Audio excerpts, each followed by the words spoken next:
So I myself introduce my background. Myself Rajasekharan, more than 25 years of experience. Currently I am associated with the ISACA Bangalore chapter. And 13 years I am associated with the chapter. As professionally I work with a company called Global Entity. Today we have for fireside chat, we have Sanchita with us. I would request Sanchita also to introduce. Hi everyone, Sanchita here. I am with Baxter Healthcare in India. So Baxter is a $15 billion company based out of Chicago, and we are a GCC location based out of Bangalore, Whitefield. And my role over here is I lead the global IT team over here. It is a 350 around people, and we provide difficult solutions to the customer, healthcare being one of the domains which is extremely hard to navigate, Cloud technology was there for more than a decade now. So considering that, so almost 10 years now, I recall 10 years before the big cloud providers like Amazon and Azure started 10 years before in India as well, operational started in India as well. But today, from an adoption point of view, the journey started almost a decade. Where we are now, and the industry is ready to take over. Today, the percentage of cloud adoption is around in between 30 to 36%. It is different across vertical. The startup has moved fast. If you see the startup environment, most of the startup is moving to the cloud. But there are organizations like R&D organizations, like semiconductor organizations, and the mechanical, you say Rolls-Royce, all the companies like that.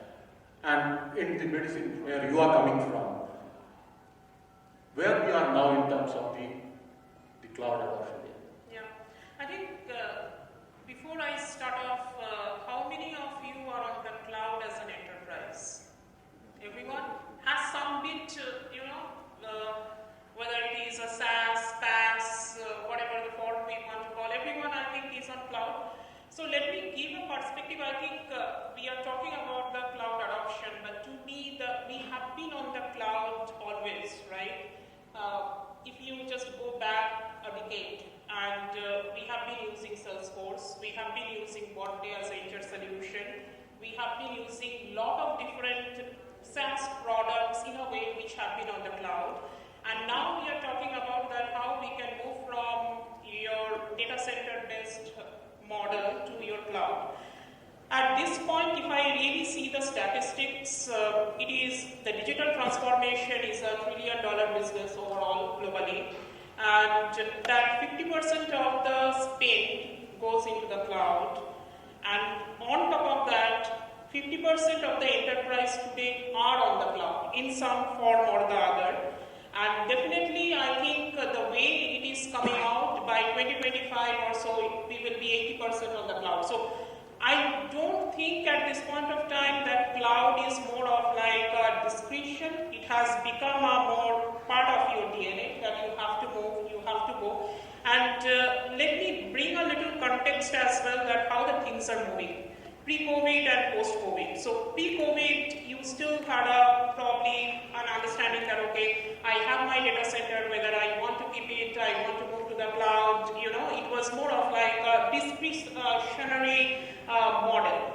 But right now, as I see, post-COVID, with COVID, right, we have changed a lot. The consumer pattern is changing, and if I really see the supply chain, the economic condition, with the geopolitical, with the war, everyone right now wants a solution which is sustainable, which you can be highly flexible, you can be agile, and that's where cloud right now has to be more part of your DNA, and it is there always, and we are moving more and more into a cloud-based solution. What is your perspective, Raj? You rightly said about the war. So I recently came across an article where in Russia and Ukraine, one of the biggest cloud service provider move the entire Ukraine government infrastructure to the cloud within 29 years. Yeah. But, so that was one of the catalysts to move to the cloud. Before the war, 365, now we are near about 400 days. If you ask me 2020 or 21, where the Ukraine government was on the cloud, they were 10% of the cloud. But the situation has moved them to entire to the cloud.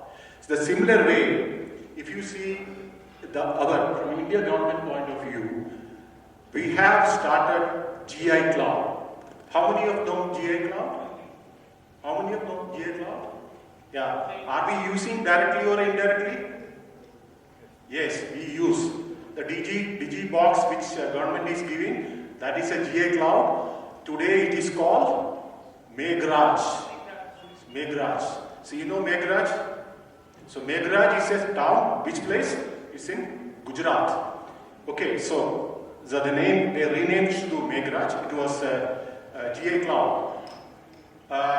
Coming back to the point where we are now in terms of the cloud from the government point of view, Karnataka government is moving fast. That's the interaction which we have a program coming up. We very closely interact with the CEO of Karnataka, the IT ministry, for various aspects, for various technological training, the governance framework training.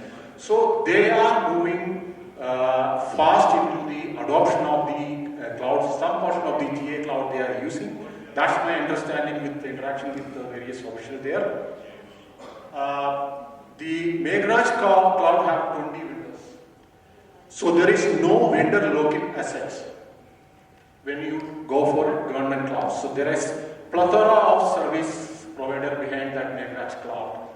You can take the startup also, the Karnataka government, what I understand from the 𝐒𝐡𝐚𝐧𝐠 organization, they are also providing the discounted cloud services to startup, and they do funding also. So there are a lot of cloud sentiments and cloud related activities happening in the government sector as well. Coming back to the private sectors,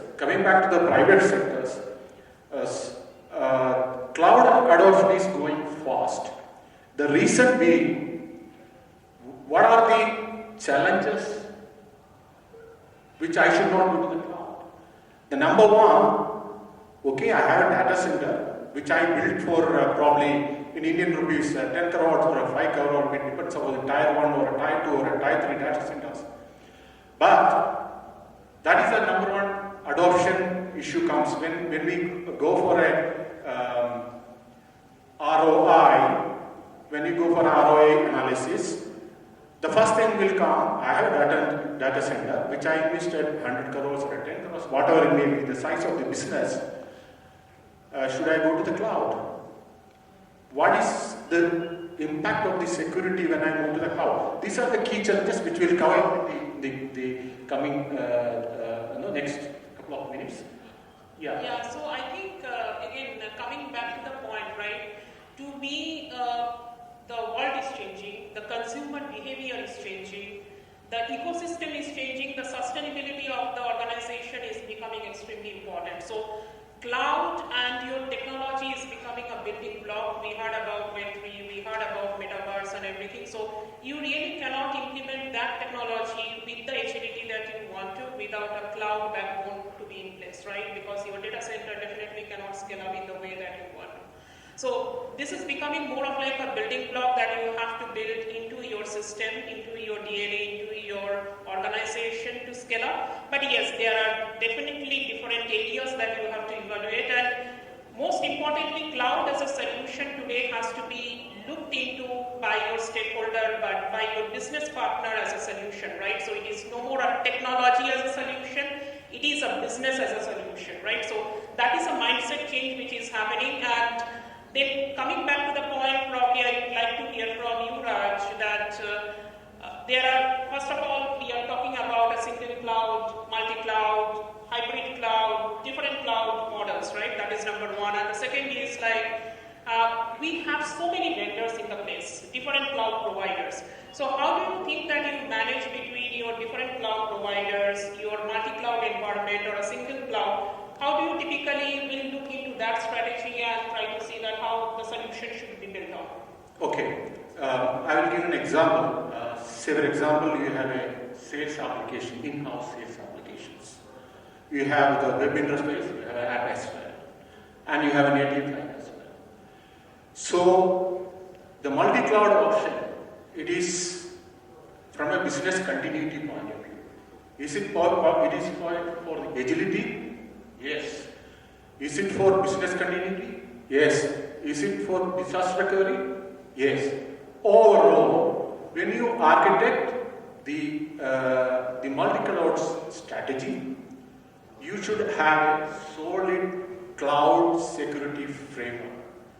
Either you follow, as a company, you follow the multi-cloud framework. You can follow the niche model. There are various well-architected frameworks which is available. From a cost governance point of view, from an architecture governance point of view, from a compliance point of view, from a resource point of view. All these tools are in place. The architecture is the key component which should be in place. An organization wants to embark the journey to the cloud. When coming back to the multi-cloud, as I said, you have an in-house sales applications there. You want to move as a first step, we will identify what is the long-hanging fruit which does not have a legal compliance and the criticality. We go with a less critical application to the cloud.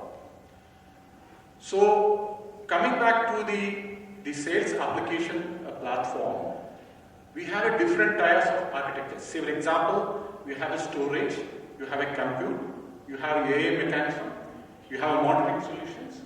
So you can use storage based on your latency availability, your business continuity process, business continuity policy. Giving an example, if I go for a multi-cloud solution with Azure, I may opt for a database in the Asia Pacific region. I may go for Amazon for the US region because the number of data center availability, so on, resources availability, all these key factors should be incorporated when you consider for multi-cloud solution. Keep in mind that the multi-cloud is not for your only for DR purpose. This is for business continuity purpose. Another thing which you will be doing, okay, I have a lock-in period here, let me go for other service provider. The moment the lock-in period is, I will move to that. The flexibility is there, but the lock-in period itself is not a criteria to select multi-cloud. Yeah, very good insight, and let me give a little bit of context on the use case that probably you guys can relate back. So, coming from a healthcare domain, right? Definitely, data is our coin. So we commercialize our data to the hospitals, to the patients. The therapies that are happening real time, we give the information or the insights back to the patient. Now, the question over here is when you take this type of use case, we try to trace back into that what type of solution can make sense, right? Whether it is a service which is available on Azure or it is Amazon, we have to take a call based on the use case and the strategy that is driven by our users. It is architecture is a big piece, cybersecurity, resilience is a big piece, agility is a piece, right? That we always have to consider, but the way that we tackle our strategy is always like you understand the business problem, you understand your consumers, you understand the use case. Then you think about that what type of solution can make sense. It can be a custom app on your cloud. It can be a product that I bring from a SaaS angle and I do an in-house customization and deployment, right? So it is no more a technology is the core, but definitely our business business stakeholder is the key over here to take a call that what type of solution that may make sense to meet the business need. And coming to the point that probably we all know about how to build a prototype over here, right? So whether it is a minimum lovable product, viable product, whatever the term we want to coin it, one thing that is very important when we build any prototype in today's world is technical solution can be one, right? That your service number 1 is available, service number 2 is available, your architecture, everything is all good. But you have to understand when we are providing a solution to our business customer, to the end user, whatever we are actually building has to be a customer-driven footprint and methodology. So what we do is that whenever we have a use case, we try to understand that whether it is making sense. A prototype means you build a product, it is no more just a technical prototype that I do the architecture, I build the prototype, it is not like that. I build a product which can be scalable for the business need. I build a product which can be actually going into a model which is secure, which is sustainable, which covers all these periphery items other than technology as well. Why? It is something that we are building a value to the customer. ROI can be technical, ROI can be business, but ROI at the end of the day is how you are making an impact to your operation cost or to your revenue. Okay. So you talk about MVP, minimum viable product. From a healthcare industry point of view, how that MVP will be convince these senior stakeholders?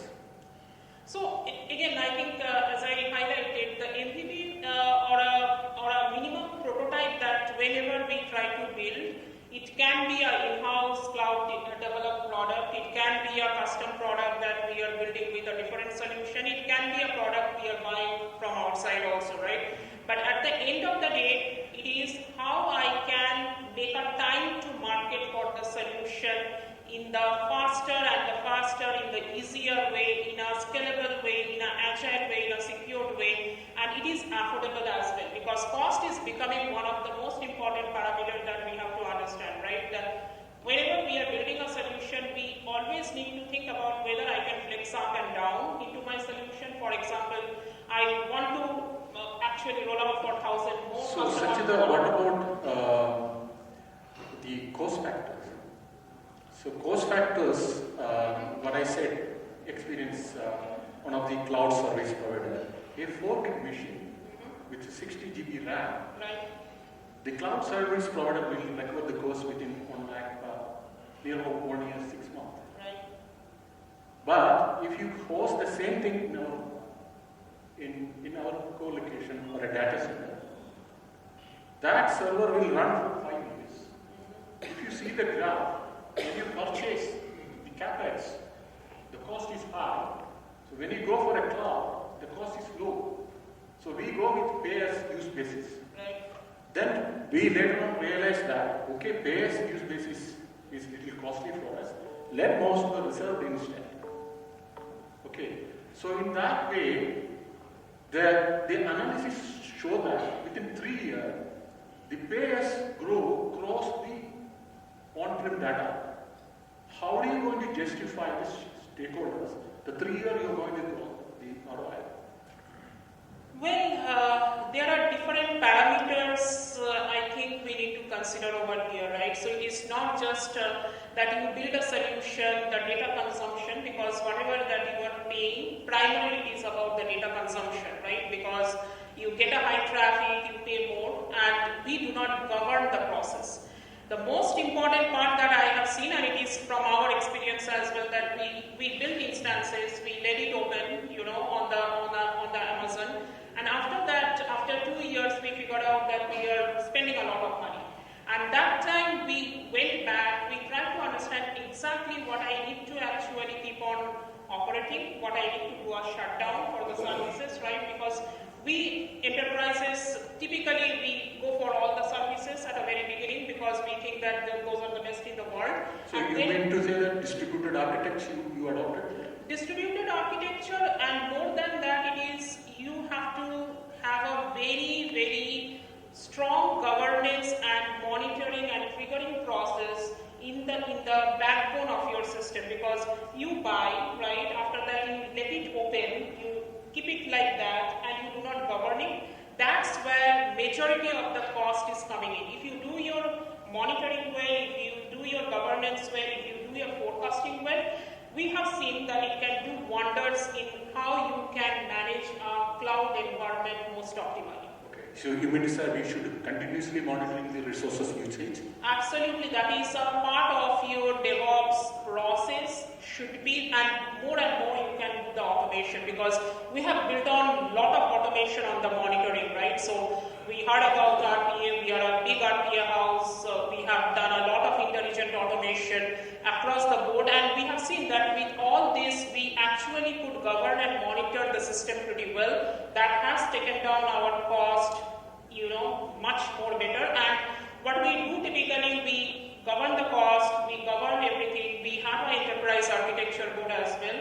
We bring the cloud folks into that system, they come and they present, they make sure that we are all tightly coupled with the solution, with the spend. That's how we do it, but Raj, happy to hear your thoughts that how... Yeah, you rightly said, from a security point of view, everybody knows that CA is the kind of confidentiality, integrity and availability. But today in the cloud, there is a different perspective coming, which is distributed, which you told.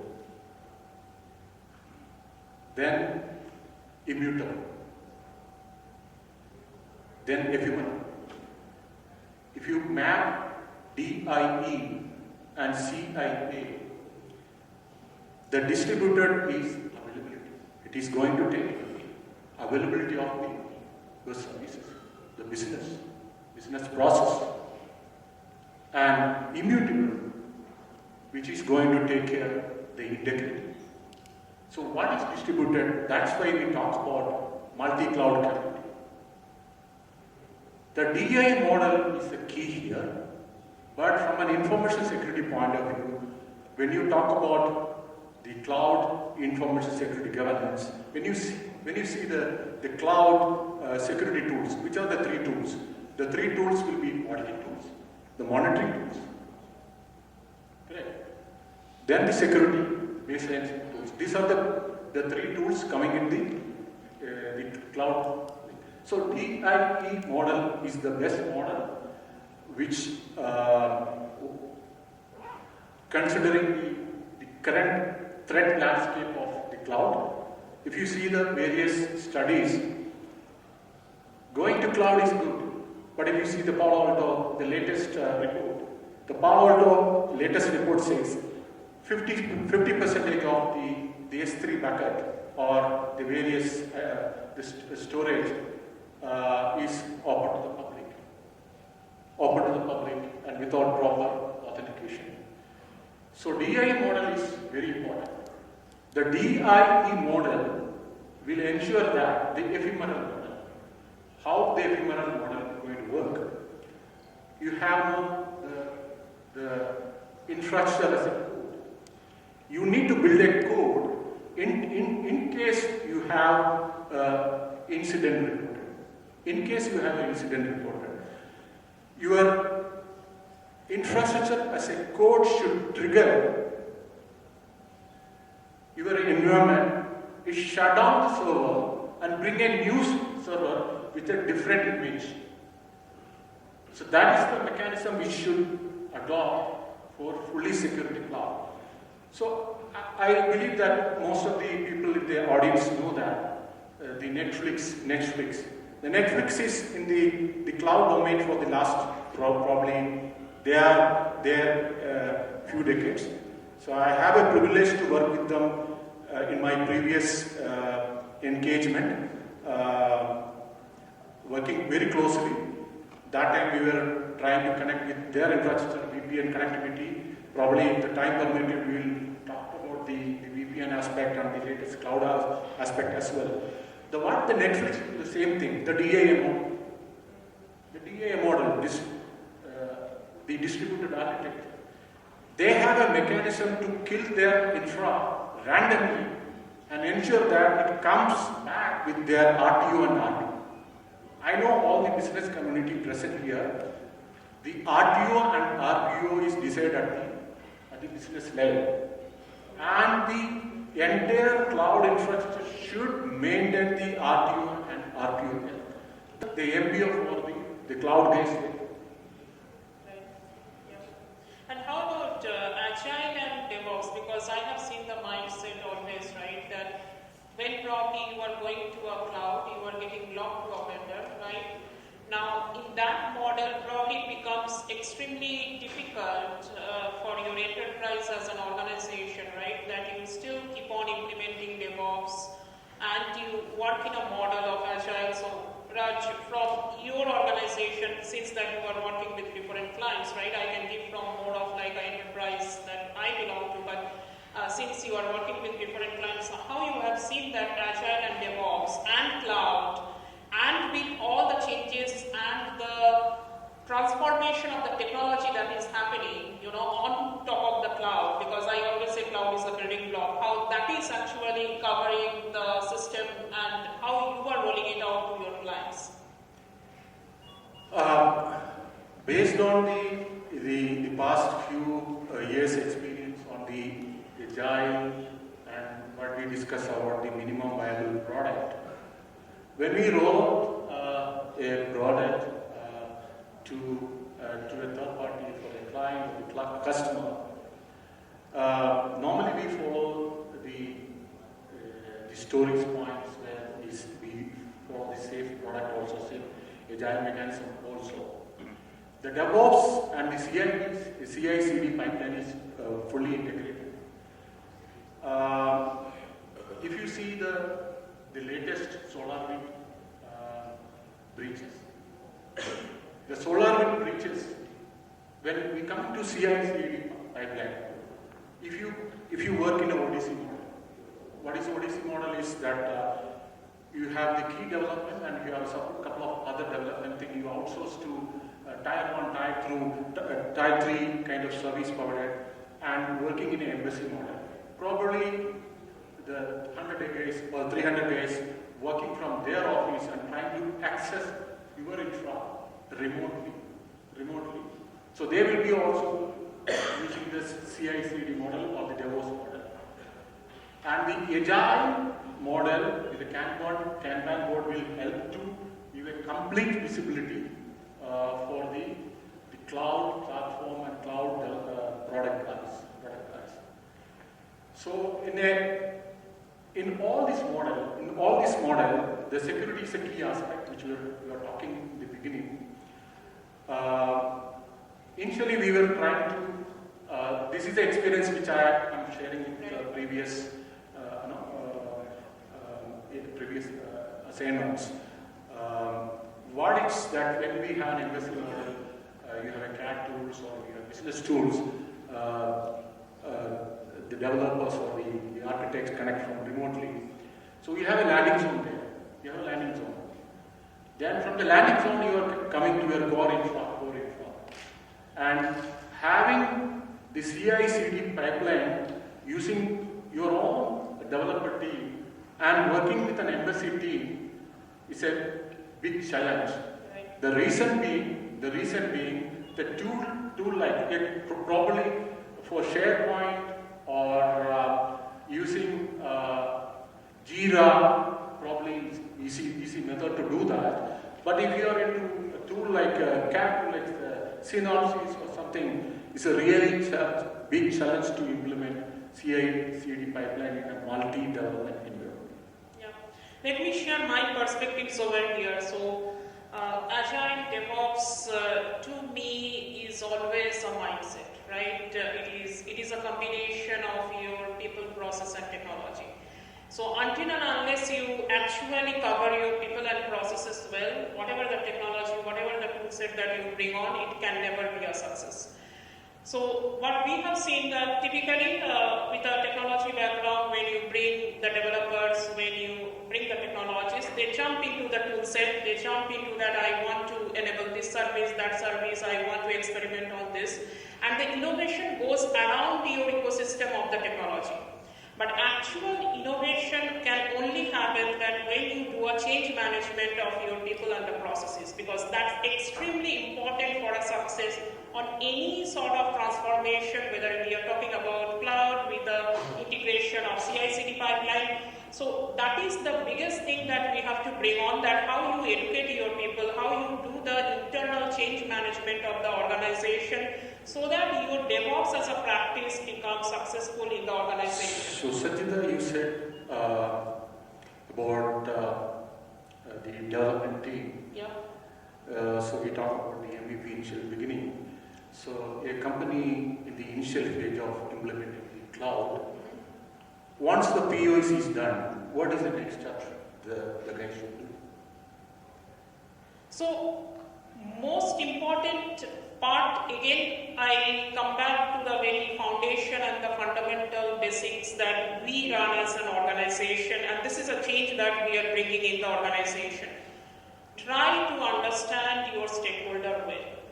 Who will be your stakeholder? That is it something internal employee pool? Is it something user base? Is it for us? There is a lot of customer externally, right? And it is applicable for any of the retail product, any of the domain that you go to.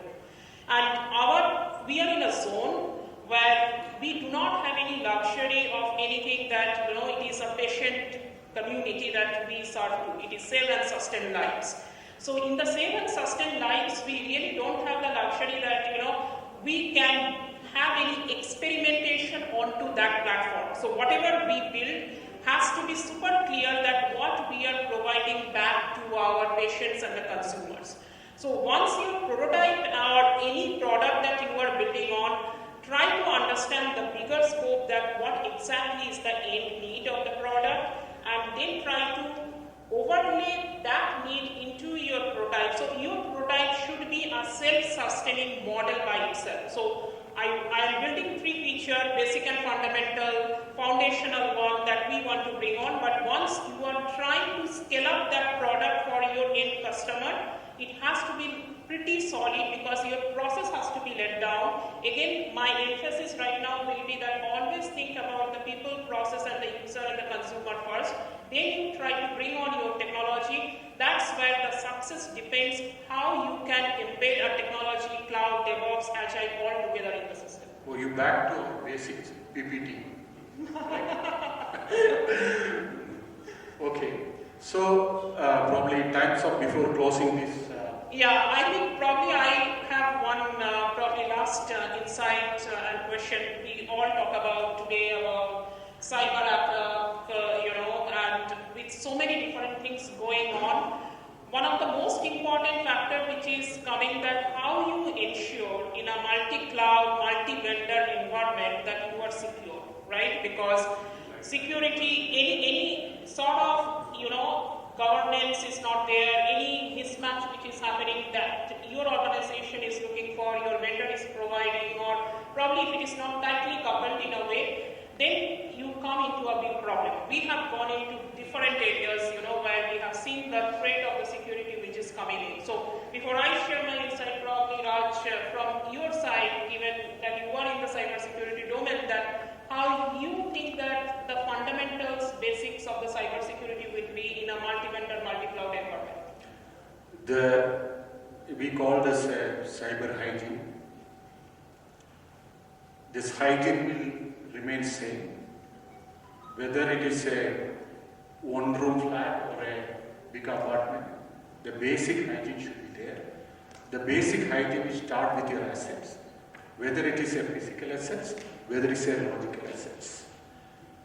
As you rightly said in beginning, that number of compute infrastructure which you are spun off in the environment, it should be properly controlled. The resources governance is the key. If you see the traditional computing and the cyber hygiene, it has a different layer. The number one is the data center, the one ring. How are you going to secure that? It starts with your physical security and how you place your hardware, how the network is there. Then you have an endpoint, then you have an application, then you have a presentation. This layer remains same. If you see the traditional,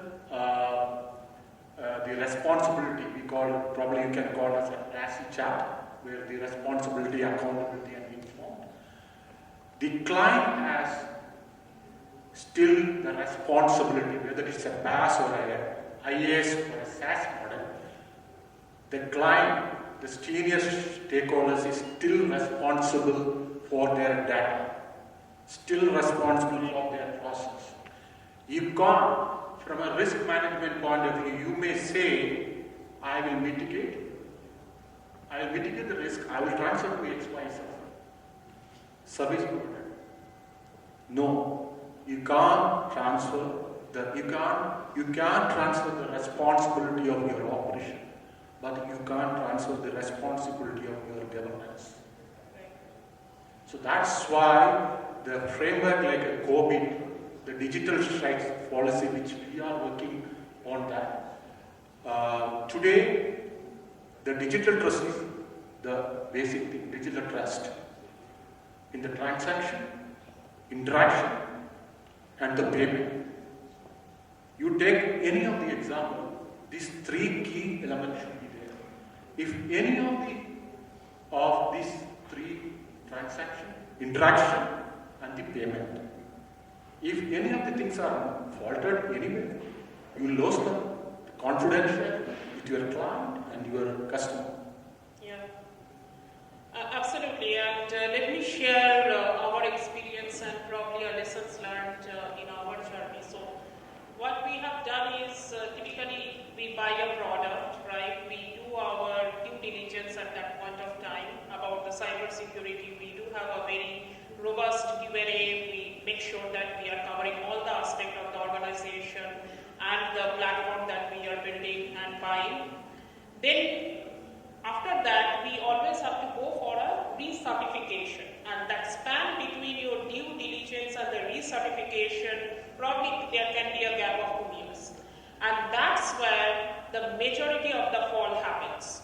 So we could understand that we are doing a great due diligence, we are doing a great recertification, but in the meanwhile, we do not have a close control with our vendor on the security. And that's where most of the attacks of the threats, when it happened internally, we make sure as a part of the lessons learned, it has to be a continuous process. And that means that you should have your trigger, you build on your automation, you make sure that you are actually understanding the different parameters which can be, you have to keep on monitoring, you may need to do a mini audit within the system, external, internal as well. But that is where our legal compliance and our audit team came together, as well as the data privacy team all came together to make sure that we cover that journey in between when we start and when we do the recertification. Again, that's where the close governance is required, because we can build on your platform and tools and processes and everything, but if we do not do the governance right, that's where the most of the cyber resiliency problem can fall off, and that's an area to watch out, to look out, to make sure that we are covered. So we can summarize: automate.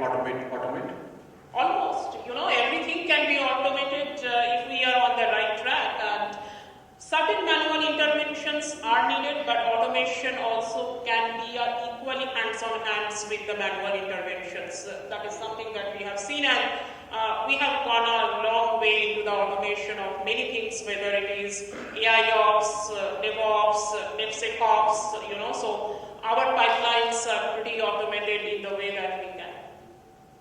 I think you nicely summarized that. Probably. I think, it is time to wrap up. We are already 10 minutes over time. Thanks for nice participating here. Any question for us? Probably one question we can take. If you have any questions, please put it forward. If nothing, I think. Thank you. If not, thank you so much, both of you. Yeah. Thank you. Thank you.